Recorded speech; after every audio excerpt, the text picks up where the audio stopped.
el verdadero origen del pueblo de Israel. Y como primer punto, debemos entender que la única versión o la única, por llamarlo así, historia que conocemos del pueblo de Israel, del pueblo judío, es la historia bíblica. Prácticamente todo el mundo, la única versión que conoce del origen de Israel es la historia bíblica, la historia que tú escuchaste desde niño. Tal vez tú ibas al catecismo, si eras cristiano católico o cristiano evangélico o judío, etcétera. Tú escuchaste desde pequeñito la historia bíblica de cómo se formó Israel. Y esa es la versión que prácticamente todo el mundo conoce y ha escuchado. Pero debemos de entender algo muy importante en esta noche, que esa versión que la Biblia narra sobre el origen de Israel no es la verdad histórica sobre el origen de Israel.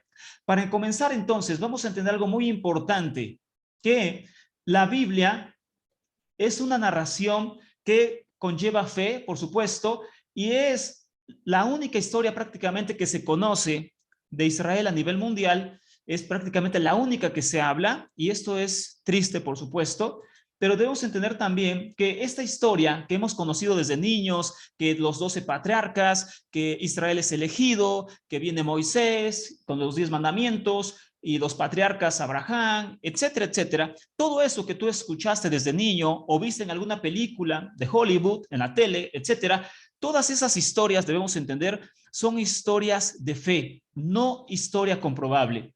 Debemos comprender en primer lugar y aceptar, por muy difícil que sea, el punto principal es este: entender y aceptar, por muy difícil que sea, que la Biblia nos narra una realidad teológica, es decir, una realidad o una historia de fe, pero no una historia real como la mayoría de las personas lo creen. Es decir, no es historia comprobable lo que tú lees en la Biblia. Esto muchos ya lo saben, ya lo entienden, pero muchas, y por supuesto, hablo de millones de personas en todo el mundo, no lo entienden y no lo comprenden. Repito, hablando del tema que pues nos toca en esta noche sobre el origen de Israel, la única versión que conoce el mundo prácticamente es la que la Biblia narra, la que la Biblia dice. Y eso es tan triste que yo he escuchado a profesores de universidad, profesores de historia de universidad. No estoy hablando de pastores cristianos o algo así. Profesores académicos de universidad, historiadores, que cuando a sus alumnos les toca enseñar sobre la historia de Israel para hablar del conflicto reciente y todo eso con los palestinos, la historia que les narran a sus alumnos es la historia que la Biblia marca.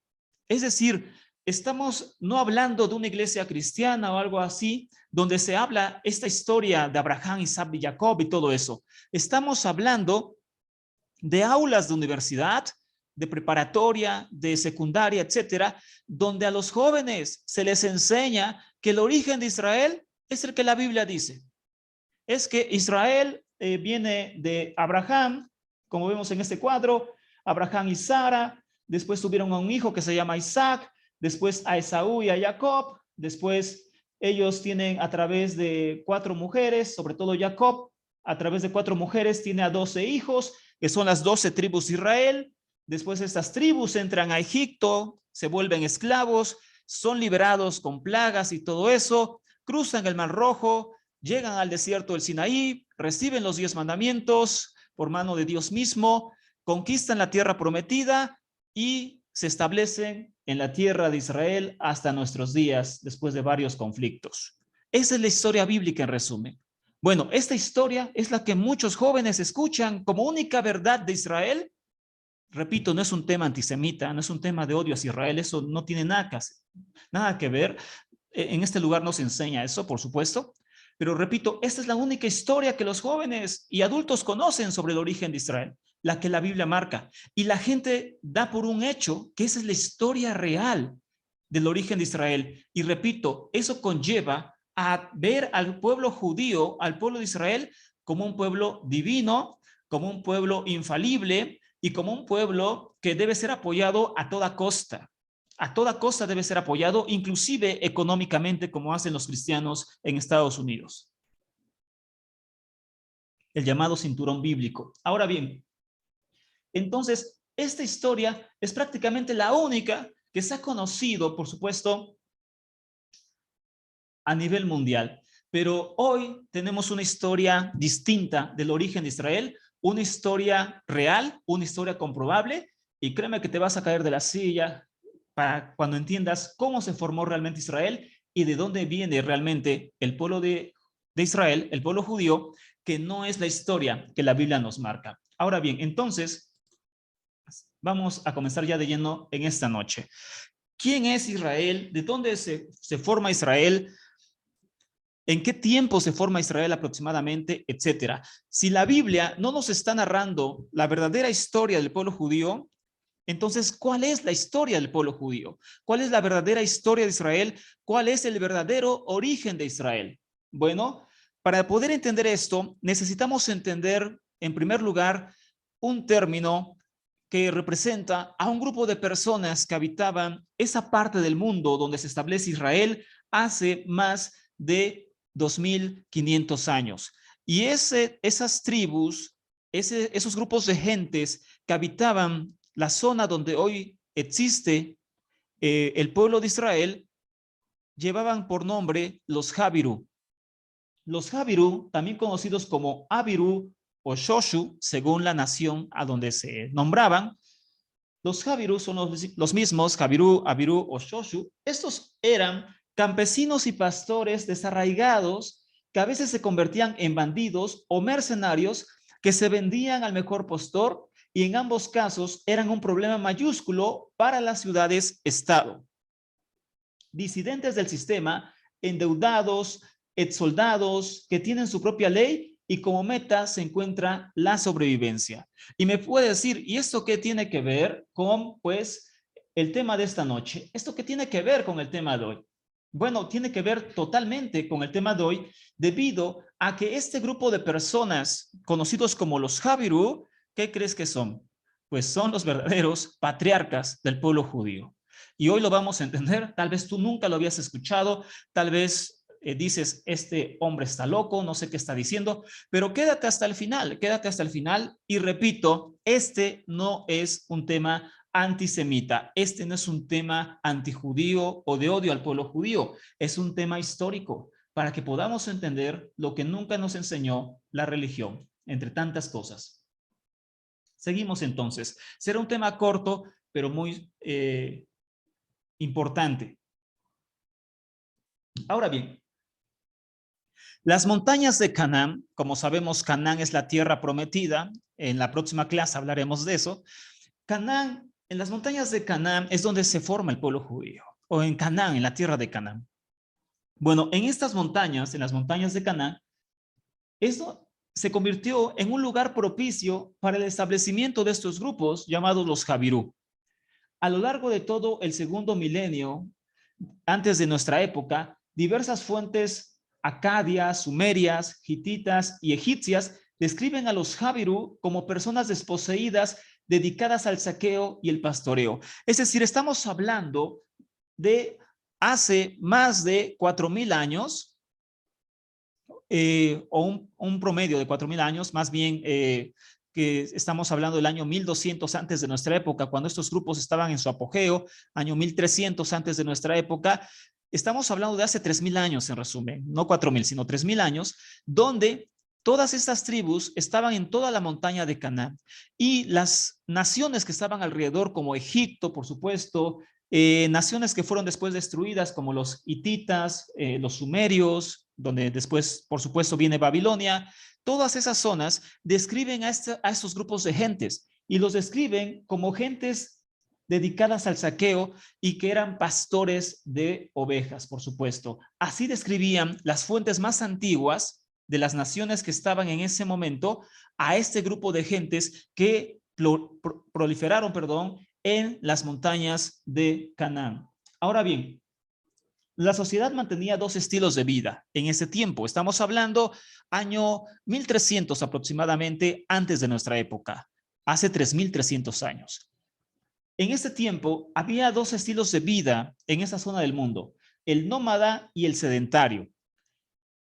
en una posición intermedia estaban los Jabirú, que eran gentes desposeídas y marginadas que no pertenecían a nadie, ni eran nómadas totalmente, ni eran sedentarios, es decir, que ni se establecían en un lugar, pero tampoco andaban simplemente caminando hacia donde la vida los llevaba, sino que estaban como intermedio, ni eran de un lugar ni eran de otro, simplemente estaban a como la vida pues así lo dictaba y como las necesidades de su sobrevivencia también lo dictaban.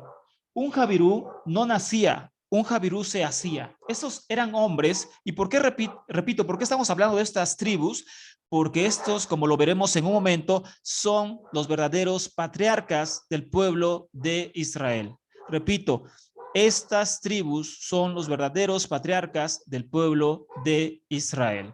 Entonces, un Jabirú no nacía, sino que se hacía, ya que, repito, estas personas eran gentes que se veían obligadas a aislarse de su tribu, de su clan al que pertenecían, y entonces vivían al margen de las ciudades y de los gobiernos por una sencilla razón que veremos más adelante. Y entonces estas personas vivían aisladas de las ciudades, no se sometían a ninguna ciudad, a ningún estado, pero sí se rentaban a veces como soldados para ayudarles en ciertas guerras. Entonces, en la imagen que tenemos en pantalla, estamos viendo una pintura encontrada en una tumba en Egipto. Esta pintura es real, encontrada en una tumba de Egipto de un grupo de Jabirú llevando ofrendas. Estas tribus nómadas llevando ofrendas al faraón.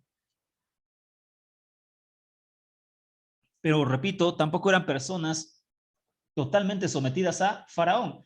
Eso tampoco era así. Estas eran personas que pues andaban sin ningún gobierno y sin estar en un lugar fijo. Seguimos. No poseían en sí mismos ningún factor cultural común y original alguno. Eso es muy importante para todas aquellas personas que insisten también, y sobre todo en los últimos años se puso muy de moda entre ciertos grupos cristianos y mesiánicos, el enseñar que venían de cierto linaje, que tenían un linaje especial, etcétera, etcétera.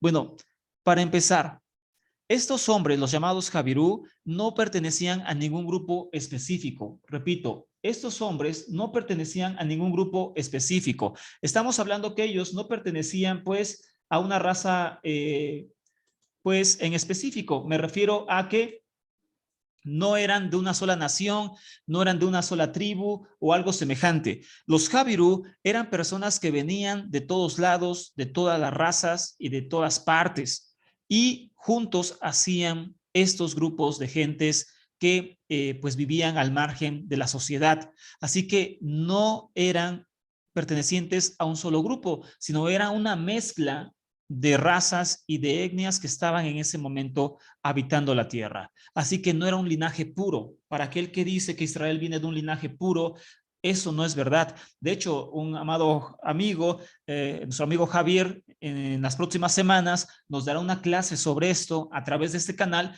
y él toca ese tema de que científicamente el ADN judío no es el mismo en todas las corrientes judías. Como sabemos, existen judíos sefardíes, que son prácticamente originarios de España y Portugal. Existen judíos ashkenazí, que son de Europa y de Rusia, pues bueno, parte de Rusia, y también judíos orientales, etcétera, etcétera. Judíos africanos de piel negra. El caso es que entre ellos no existe un gen común.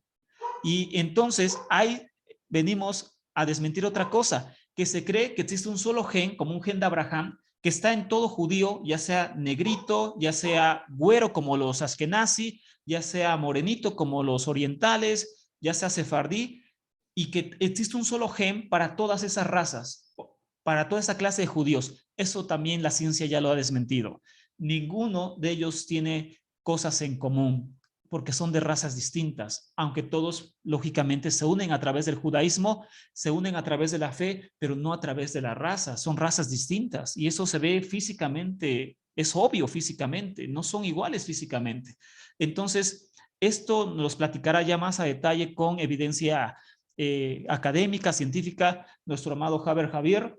Haber significa amigo en hebreo, para que podamos entender esto. Pero por ahora basta entender que estos grupos no tenían linaje común, es decir, no pertenecían a un mismo linaje. Seguimos. Entonces, en Egipto, el término Jabiru, los Jabiru, pierde su significado natural de fugitivo y entonces se convierte en un sinónimo de enemigo y rebelde a la autoridad legítima. Es decir, estos hombres eran vistos como piratas, como ladrones, como mercenarios, eran vistos como un problema mayúsculo, un problema mayor para las ciudades de ese entonces. Estos hombres no eran vistos como buenas personas, eran vistos como enemigos de la autoridad en Egipto, porque saqueaban, porque mataban, porque robaban, ya que no tenían campo para sembrar, no eran agricultores, y no tenían un lugar de residencia fijo. Así que la única forma de sobrevivir, ¿cuál era? Pues siendo asaltantes, siendo saqueadores o bien soldados a sueldo de repente, asesinos a sueldo muchos de ellos. Entonces, en algunos casos, había incluso reyes y miembros de la clase alta que eran calificados como Jabiru cuando eran obligados a abandonar su posición y echarse a las montañas. Es decir, por eso comentábamos hace un momento que los Jabiru, de donde nace el pueblo judío, y ahorita lo vamos a ver con más detalle, apenas estamos construyendo el tema, los Jabiru no tienen una raza, una sociedad específica. Son gentes de toda clase social, de toda raza, de toda tribu, que se habían unido para así hacerse fuertes y saquear otras ciudades. Y entre ellos inclusive había gente de la realeza que había sido expulsada de su país y de su reino, que habían sido derrocados. Para que nos demos una idea más clara, más objetiva de lo que venimos platicando hasta ahora, existe un pasaje bíblico que nos narra muy a detalle quiénes eran los Javirú. Y eso está en el llamado libro de Samuel, primer libro de Samuel, capítulo 22, verso 1 y 2. Así que yo lo voy a leer en esta versión, pero tú lo puedes buscar también en la Biblia que tú tienes. En cualquier versión viene prácticamente igual. No hay problema en eso. Y dice lo siguiente.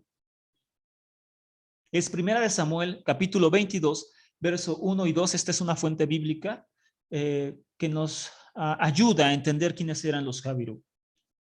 Los padres de Israel, los verdaderos padres de Israel, que no es Abraham, Isaac y Jacob. Ahora seguimos.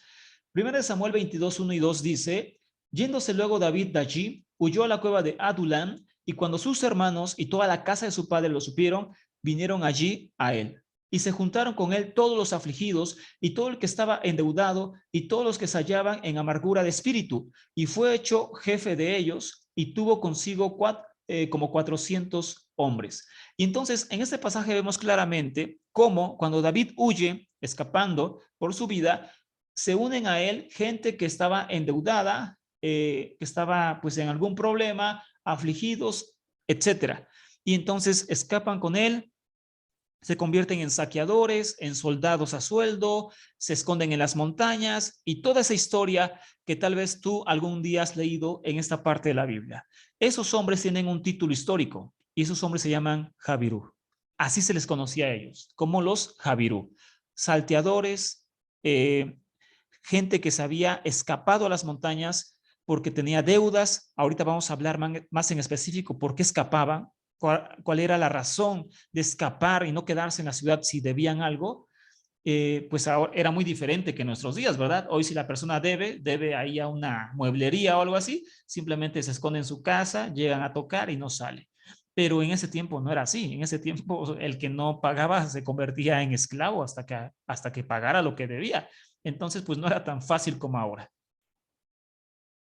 Ahora te mandan a buró de crédito y ya todo sale bien. Pero en ese tiempo no. En ese tiempo nada más te ibas unos 5 años o 10 de esclavo a Egipto.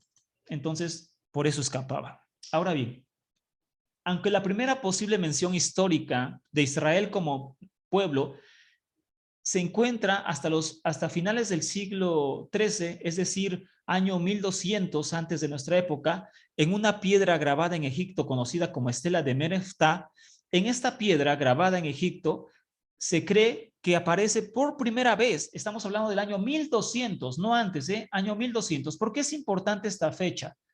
¿Por qué es tan importante esta fecha? De entender en qué momento, aquí lo voy a explicar bien porque pues es muy importante, es bastante importante, así que pongan atención a esto.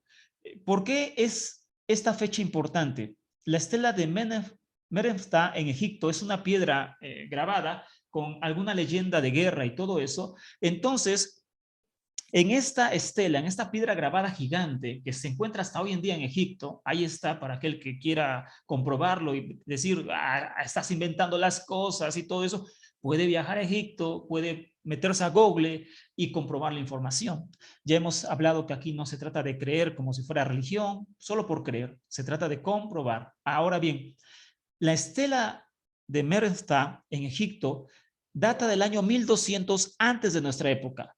Y aquí es cuando por primera vez en la historia se nombra a Israel ya como un pueblo, como una entidad de gente. Es decir, ¿por qué es importante esto? Porque la Biblia dice que Israel ya existía desde el año prácticamente 1400 antes de nuestra época.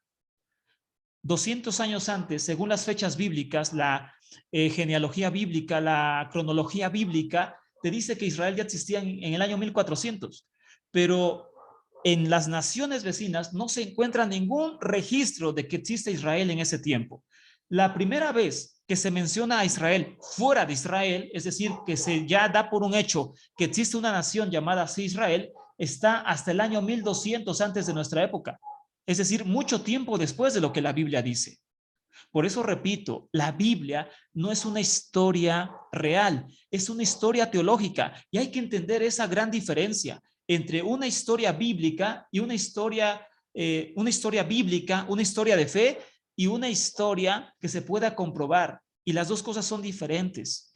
Así que la mayoría de las personas, como decíamos al principio, la mayoría de las personas cree que la Biblia te está diciendo una verdad histórica, una verdad que se pueda comprobar, pero no es así. Aunque la Biblia te dé fechas, te dé ciertos datos, te dé nombres de naciones, te dé muchas cosas, no por eso significa que haya sido real. ¿Por qué? Porque cuando tú vas a comprobar lo que la Biblia dice, resulta que no era cierto. Porque la Biblia no fue hecha como un libro de historia. Si eso te enseñó tu pastor, si eso te enseñó tu rabino o quien sea, pues lamentablemente se equivocó, y lo digo abiertamente, se equivocó y muy gravemente, y están haciendo daño a las personas intelectualmente porque se tiene que explicar eso, que una cosa es la historia bíblica, la historia vista a través de los ojos de la fe, y otra cosa muy diferente es la historia que se puede comprobar.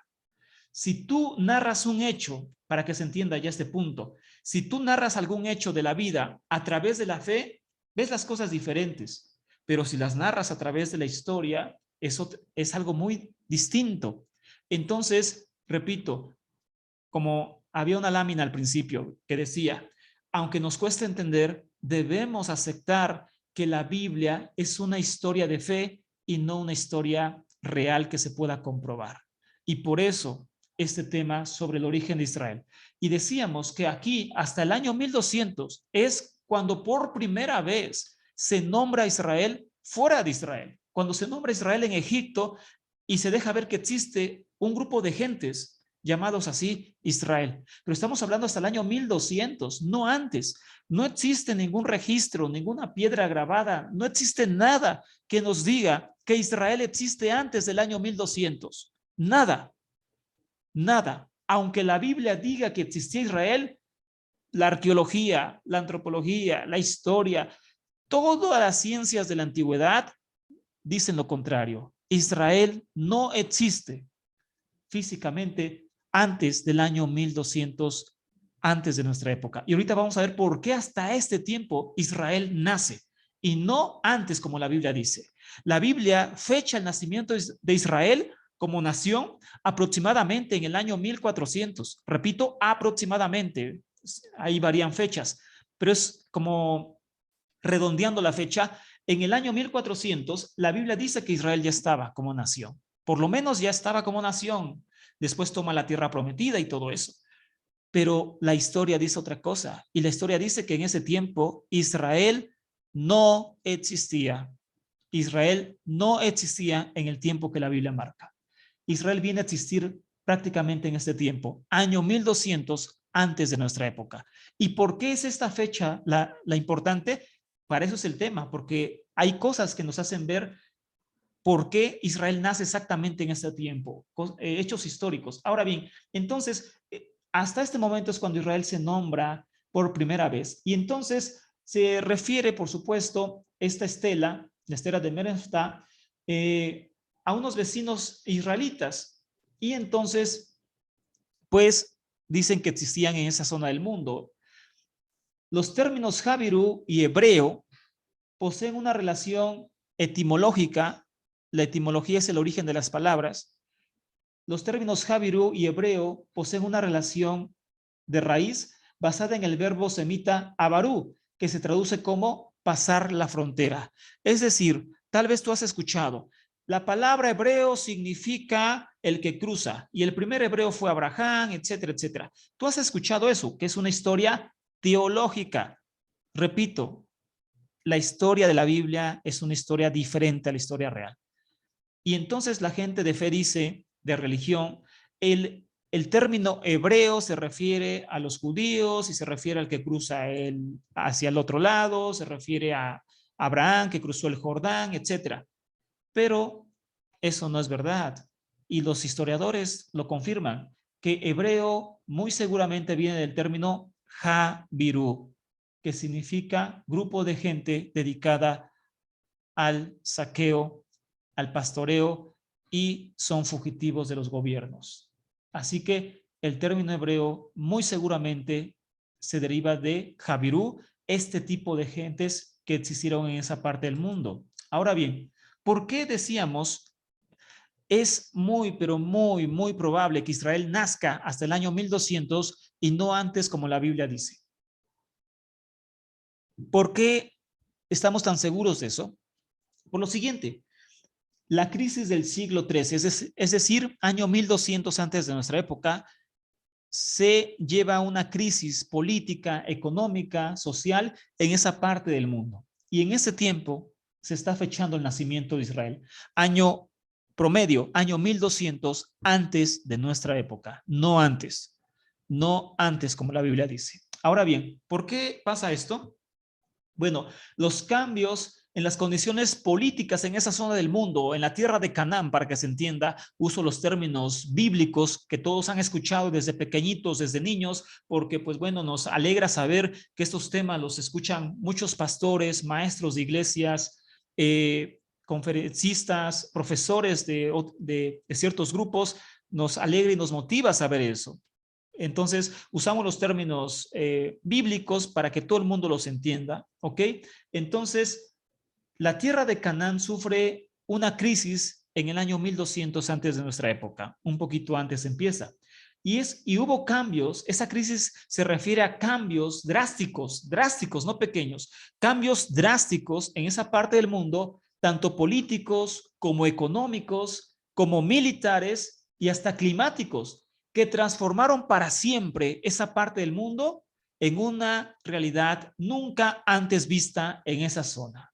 Es decir, hubieron cambios radicales, cambios bruscos en esa parte del mundo en el año 1200, que ahorita veremos muy brevemente, porque no es un tema cansado ni aburrido, no buscamos hacer eso, sino buscar a grandes rasgos cómo nace Israel históricamente y no bíblicamente. Ahora bien, entonces, hubieron cambios radicales, cambios profundos en esa parte del mundo, tanto políticos, de gobierno, de los reyes, de cambio de gobiernos, económicos, militares, lo veremos a continuación, y hasta climáticos. Y eso ya está comprobado científicamente, que en esa fecha, en esos años, hubo un cambio drástico en esa parte del mundo que provocó a su vez un nuevo nacimiento de naciones en esa parte del mundo como nunca antes se había visto.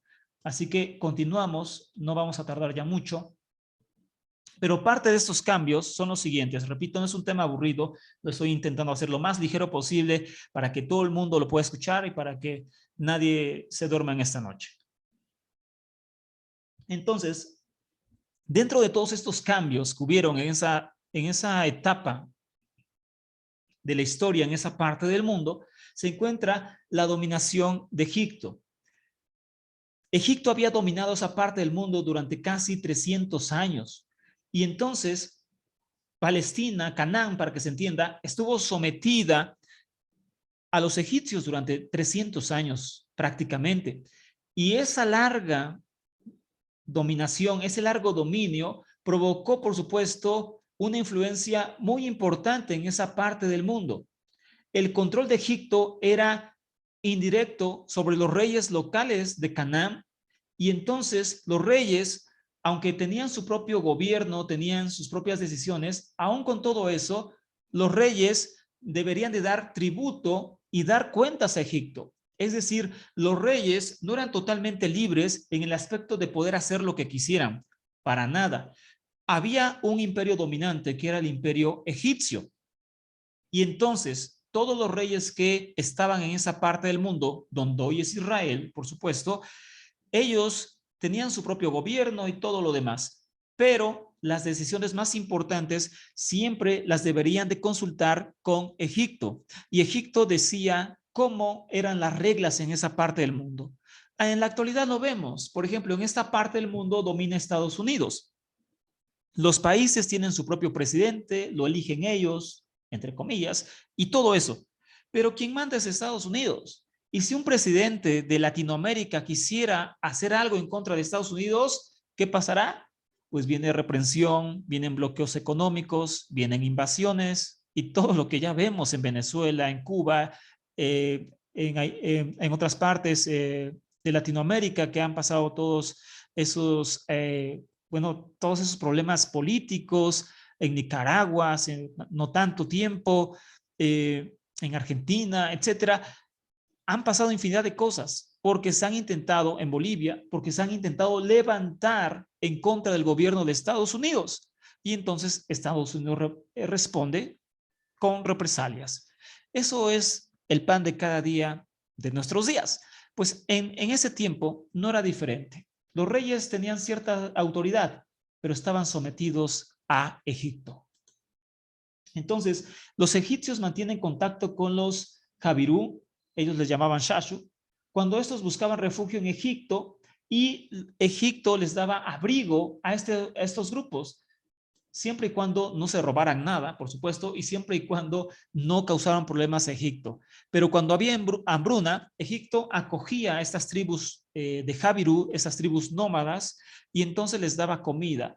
Y registros egipcios, por ejemplo, como el que leeremos a continuación, marcan cómo funcionaba todo esto. Por ejemplo, dice, hemos completado la travesía de los Shashu, es decir, los Jabirú, así le decían ellos, de Don a los estanques de Per Atún en Soco, a fin de hacerlos vivir y de hacer vivir sus rebaños en la tierra de su majestad, el buen sol de todas las tierras. Es decir, veían a Faraón como el dador de vida, como el que alimentaba a todo mundo, y entonces decía, bueno, un signo de benevolencia es que debemos de comer a estos amigos, a los Jabirú, que aunque son un problema, pues que vengan porque yo soy Faraón y yo les puedo dar de comer y soy su Dios. Entonces, venían los Jabirú en tiempos de hambre, él les daba de comer y le agradecían rindiéndole homenaje y también lealtad en tiempos de guerra. ¿Ok? Es importante entender que todas estas personas endeudadas huían de sus reyes porque cuando alguien debía a Egipto, cuando alguien debía dinero a Egipto, entonces tenía que pagar con esclavitud.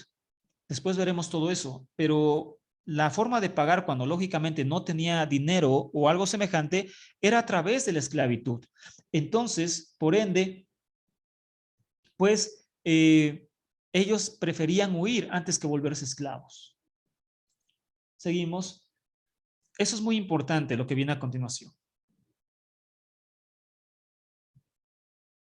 Ninguno de los nombres de las tribus de Israel recogidas en los escritos bíblicos, es decir, ninguna de las tribus que la Biblia dice que forman a Israel, Leví, Simeón, Isaacar, etcétera, Judá y todas esas, ninguna de las tribus, ninguno de los nombres, perdón, de las tribus que aparecen en la Biblia está registrado en Canaán a finales del año 1200 antes de nuestra época. Es decir, antes del 1200 no existe en ninguna parte, en ningún escrito, en ninguna piedra, en ninguna tumba, En ninguna parte existe el nombre de las tribus de Israel. Aunque sea una sola, no existe. ¿Dónde estaban? No existían. Israel no existe antes del año 1200. No existe Israel en la tierra de Canaán. Ni como nación, ni como nada. No existe. Y la Biblia dice que existían en el año 1400, antes de nuestra época, es decir, 200 años antes ya existían. No, la historia dice que no estaba, que no hay ningún registro de ellos por ningún lado. Ahora bien, los israelitas eran pues en el año 1200 grupos de pastores al margen del gobierno cananeo y eran mantenidos a rayas y provocaban disturbios a través del ejército egipcio. Entonces, el primer punto, la primera crisis que se llevaba era el sometimiento a Egipto en ese tiempo. El segundo fue el endeudamiento del pueblo que viene ligado al gobierno de Egipto. Es decir, Egipto los oprimía, les pedía dinero tal cual, les pedía impuestos y los campesinos empezaron a endeudarse. Y eso se convirtió en un problema muy, pero muy grave.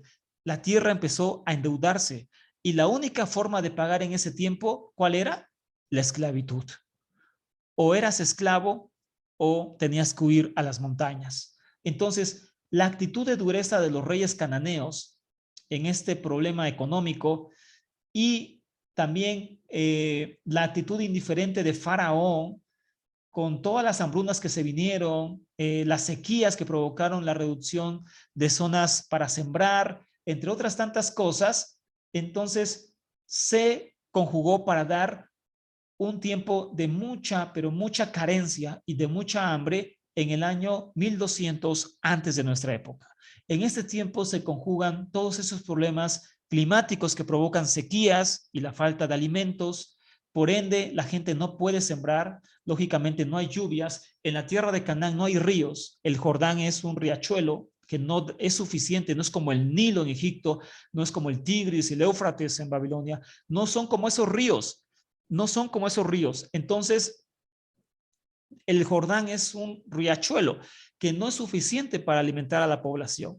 Así que, ¿qué pasa? Pues la gente empieza a morir de hambre, se empieza a llevar una sequía terrible y como consecuencia la gente empieza a endeudarse y vienen problemas económicos y sociales muy graves porque la gente en su mayoría está endeudada, su tierra ya la ha dado a Faraón y con todo eso no le alcanza para sobrevivir y su única salida es la que ya sabe, o volverse un forajido, escaparse a las montañas y volverse Jabirú, o irse a Egipto como esclavo para pagar lo que debe. No había otra salida.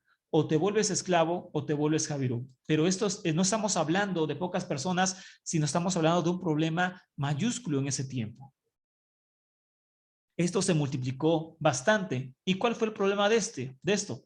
Bueno, lo siguiente, que los reyes cananeos temían que los campesinos endeudados por la hambruna de este tiempo, pero todavía viviendo en su territorio, en la tierra de Canaán, hicieran causa común con los Jabirú y que esa alianza desencadenara, sangrientas sublevaciones contra ellos. Es decir, que los campesinos endeudados, porque ya no tenían nada que perder, estaban endeudados, repito, ya no tenían nada que perder.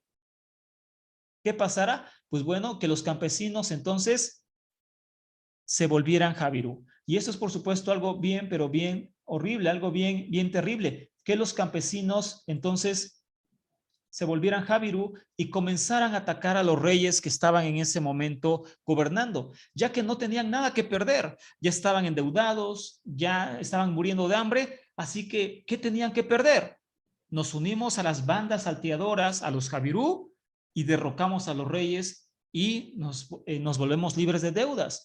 Y ese era el miedo que tenían los reyes de Canaán en ese tiempo. ¿Por qué? Porque sin duda estaba pasando. Algunos registros de ese tiempo dicen lo siguiente, solamente lo traigo como ejemplo rápidamente.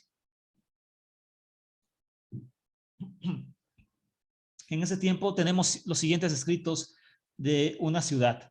Dice, si los campesinos desertan, los Jabirú tomarán la ciudad. ¿Qué puedo hacer yo, que estoy en medio de los Jabirú? Si no hay víveres del rey para mí, mis campesinos se rebelarán. Están hablando a Faraón. Un rey hablando a Faraón. Los Jabirú han matado a Duna, rey de Ircata, y ahora los hombres de Amiyá han matado a su señor y yo tengo miedo. Está hablando un rey a Faraón. Tengo miedo de los campesinos, no vayan a matarme a mí. Está hablando un rey. He aquí que a los reyes los matan sus propias ciudades como a perros y no hay nadie que los persiga a los rebeldes, a los Jabirú. Todas estas son notas de la ciudad de Biblos, una ciudad destruida en esos tiempos. Y esos escritos de este tiempo, del año 1200, nos narran cómo los reyes tenían miedo de lo que estaba pasando, del problema económico que se estaba derivando en una especie de levantamiento armado por parte de los campesinos.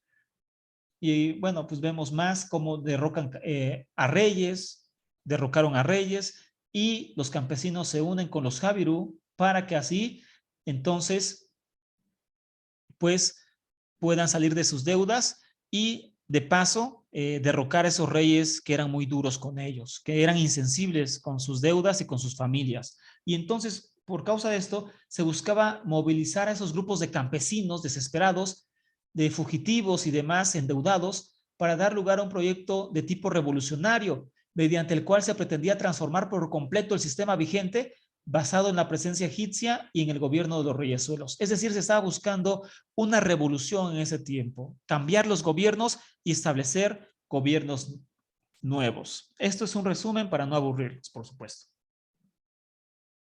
Y un factor, por si fuera poco, ya vimos que pues había entonces problemas climáticos, había hambruna, había hambre, había escasez, no había dónde sembrar, no había agua. Había campesinos endeudados, se estaban aliando a los Jabirú para que así derrocaran a los reyes que eran insensibles con ellos, cambiaran el dominio egipcio, es decir, una revolución a gran escala estaba pasando en ese tiempo.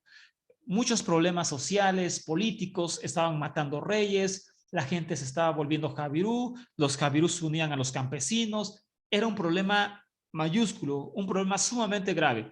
Y por si fuera poco, ya los problemas que venían sucediendo, ahora tenemos la llegada de los famosos pueblos del mar. ¿Quiénes eran los pueblos del mar? Bueno, pueblos que venían, por supuesto, de otra parte del mundo y que llegaron a través del mar exactamente en este tiempo. Repito, no bastaba la hambruna, no bastaba las revoluciones, el caos que se vivía en la tierra de Canaán, y todavía se añade la llegada de extranjeros listos para conquistar y matar a todos aquellos que se oponían a su conquista, y son llamados los pueblos del mar, entre ellos los famosos filisteos. Entre los pueblos del mar llegan los famosos filisteos, aunque la Biblia diga que existían antes o que no sé de dónde venían, no. La historia dice que los filisteos vienen de otra parte del mundo, de Grecia, de la isla de Creta en Grecia. No eran semitas, no eran originarios de esa parte del mundo los filisteos. Ellos vinieron en esta época, año 1200 antes de nuestra época, y también invadieron esta parte del mundo. Y eso convirtió, por supuesto, todavía en un caos mayor esa parte del mundo exactamente en el año 1200 promedio. Entonces, con la llegada de los pueblos del mar, a este escenario se añade, por supuesto, en la región pues una revolución también armamentista. Empiezan a armarse militarmente de una mejor forma para poder sobrevivir y tienen que organizarse los pueblos de Canaán para poder pelear contra los pueblos del mar, contra aquellos invasores que están llegando de otra parte del mundo a la costa y están empezando a conquistar y destruir ciudades. Así que aquí vemos un problema también muy grave. Ellos estaban buscando sus revoluciones y todo, pero de repente se dan cuenta que otros pueblos han llegado a invadirlos y estos pueblos traen bastante armamento, carros de hierro, por eso a esta época se le conoce como la edad de hierro, y entonces porque empiezan a utilizar el hierro para el armamento y otras cosas, traen carros de hierro, traen armamento sofisticado, y entonces los pueblos que estaban en Canaán tienen que aliarse, tienen que unirse para poder sobrevivir y pelear contra esos pueblos del mar que acababan de llegar. Si no se unían, si no se establecían, iban a desaparecer todos y solamente iban a quedar los invasores. Así que tienen que unirse, no les queda otra más que establecerse, dejar de andar por las montañas vagando y tienen que bajar a las ciudades, crear ejércitos, crear armamento y pelear contra los pueblos del mar, contra los filisteos que estaban llegando exactamente en esa época de la historia. Con la llegada de los pueblos del mar, el surgimiento de nuevos estados, la fijación de mano de obra esclava, la domesticación del camello y todo eso, los Javirú se quedan sin espacio. Estos hombres se quedan sin espacio, estas tribus nómadas, y de esta forma desaparecen de las fuentes del antiguo orientales y entonces para siempre desaparecen de las fuentes que los nombraban. Es decir, los Javirú desaparecen de la historia. Ya no hay más Javirú, ya que las condiciones políticas, económicas, militares no les permitía vivir. Necesitan desaparecer los Javirú. ¿Y qué es lo que hacen los Javirú? Pues se convierten en ciudades. Por causa de todas estas condiciones políticas, militares, económicas, se destruyen viejas ciudades y gobiernos existentes y se construyen y nacen nuevas ciudades bajo un régimen nuevo. Es decir, todo este caos, ¿cómo llamarlo? Pues bueno, es como cuando pasa un tornado y destruye todo, todo lo establecido, las casas, todo. Y entonces deja un plano limpio y se vuelve a construir algo. Bueno, después de todo este tornado, este huracán político, económico, militar, de invasiones, de derrocar reyes, de Javirú peleando junto con los campesinos para derrocar reyes, después de todo este plano tan terrible, viene la paz, por llamarlo así. Y esto se convierte en el nacimiento de nuevas ciudades en la tierra de Canaán. Pero esto lo registra la arqueología. Pero estos yacimientos de ciudades nuevos, estas ciudades nuevas, perdón, no creas que fueron pocas, sino que fueron bastantes, pero bastantes para esa época. La arqueología ha demostrado, y vean documentales sobre esto, para que no digan, este hombre está inventando todo, está medio loco, no sé de dónde se saca la información, yo creo que enloqueció. No, todo esto lo puedes ver en documentales si no te gusta leer. Yo espero que leas un poquito, es importante, pero si no te gusta leer, ve documentales de la buscando esta información y verás que esto es real, no es sacado de una película de ciencia ficción, eso está en la historia. Nada más que no nos las enseñan. Repito, la tragedia de nosotros es que hasta en las mismas escuelas, como lo dijimos al principio, en las mismas escuelas primarias, secundarias, o como se llaman en sus países, high school, o se llaman diferente cada país, pero no, nivel primario, nivel medio, nivel superior, universidades, la tragedia es que aún en esos lugares donde se debería de enseñar la verdadera historia de Israel y demás, la gente usa la Biblia, los profesores de historia usan la Biblia para narrar la historia de Israel. Es decir, en vez de basarse en la verdadera historia, hablan de una historia ficticia sobre todo este tiempo. Y entonces los jóvenes, niños, siguen creciendo con ideas erróneas sobre el nacimiento de Israel y de otras naciones en esa parte del mundo. Y seguimos perpetuando una ignorancia que ya tendría que terminar. Estamos en el año 2022. Y aún con todo eso, repito, muy pocas personas conocen el verdadero origen, el origen real e histórico de Israel y no el origen ficticio y teológico, fantasioso que conocimos desde siempre. Y no estoy ofendiendo a nadie, esa es la realidad. No se trata de ofender, se trata de hablar con la verdad. Bueno, si no quieres escuchar la verdad, nos conectamos a un canal X donde nos digan cosas que nos agraden, pero eso no nos va a servir de nada. El que nos mientan no nos sirve de nada. La ignorancia no nos va a llevar a ningún lado. El seguir escuchando lo mismo y creerlo por fe no te va a llevar a ningún lado. No te va a sacar de ningún lado. Solamente la realidad que puedes comprobar. La realidad que nos ha tocado vivir, eso sí. Ahora bien, entonces, la arqueología ha demostrado que la multiplicación de ciudades para esta época, en comparación a la anterior, es abrumadora. Es decir, no es que se hayan formado 5 ciudades nuevas. Se destruyeron 10 ciudades y se formaron solo 5. Se destruyeron 5 ciudades y se formaron 10. Para nada. La arqueología ha demostrado que el aumento de ciudades fue simplemente abrumador. Impresionante para este tiempo por todas las condiciones políticas, económicas que ya vimos, resumiéndolas, por supuesto.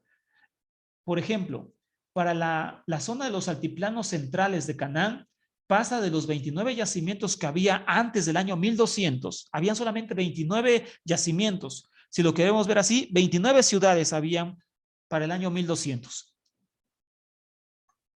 Perdón, antes del año 1200. Para esta época, para el año 1200, pasan a 254 yacimientos. De 29 a 254 de una época a otra.